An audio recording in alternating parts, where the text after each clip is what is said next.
In a quiet farming village near the rolling green hills of southern Nigeria, where red earth roads stretched like tired ribbons beneath the sun, lived a boy named Kelechi. He had no father. He had no mother.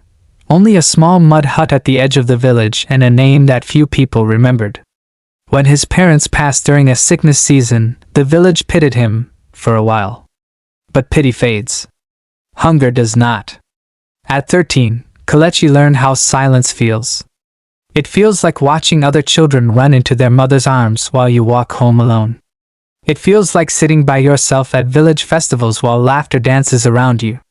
But what the village did not know was this. Kelechi had made a decision that if no one would adopt him, he would adopt everyone. The broken roof rain hammered the village one stormy night. Water leaked through Mama Ikaid's roof, an elderly widow who lived alone. Her house trembled in the wind. Kelechi heard her coughing through the storm. He could have stayed dry in his hut. Instead, he ran through the rain. He climbed her roof in darkness, patching the broken thatch with palm leaves, tying them tight with trembling fingers.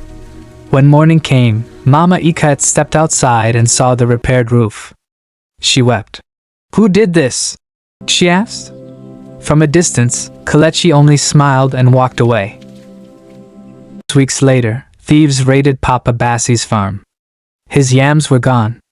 Harvest season ruined. Kelechi had no farm of his own, but he had strength. Every morning before sunrise, he began clearing new land for Papa Bassi, alone. Day after day. When Papa Bassi discovered the half-cleared field, he stood in shock. "You did this?" he asked. Kelechi nodded shyly. "Why?" Kelechi shrugged. "Because if you eat, the village eats." The children in the village once mocked him. "Orphan! Orphan!" they sang. But when little Ada fell into the shallow river while fetching water, it was Kelechi who jumped in without thinking that he carried her home. After that day, the teasing stopped. The children began following him.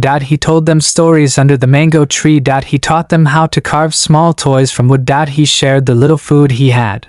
Without realizing it, Kelechi was building something. Not a house. Not a farm. A family.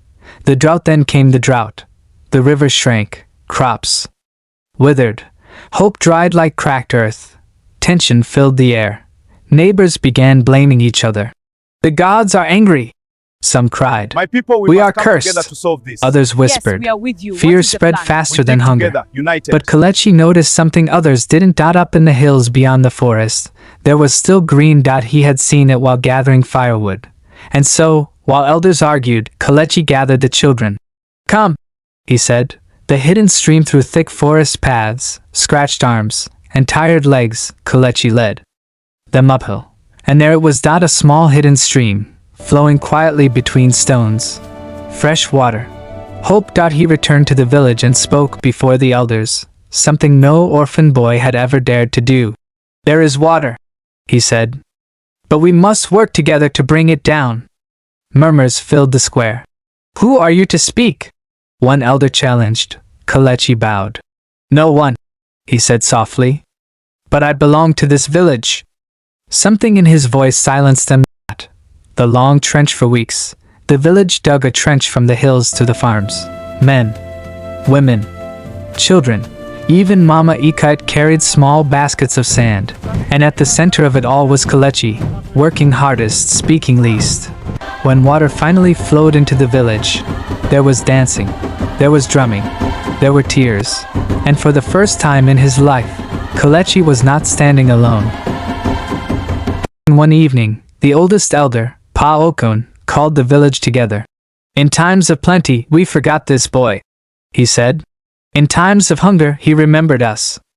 He turned to Kelechi. "Why do you help people who did not help you?" Kelechi looked around. "At first," he said slowly, "I helped because I was lonely." The village grew quiet. "But then I realized something. If I waited for someone to love me first, I might wait forever. So I decided to love first." Silence fell like sacred dust. The next morning, something unusual happened. Mama Ikaid brought him food. Papa Bassi offered him part of his harvest. The women insisted he eat at their homes. The children refused to leave his side. Finally, Pa Okon stood and declared, "Kelechi came to us with no family. Today, we correct that mistake." He raised his staff high. "From this day forward, this village adopts Kelechi as its son." The crowd erupted.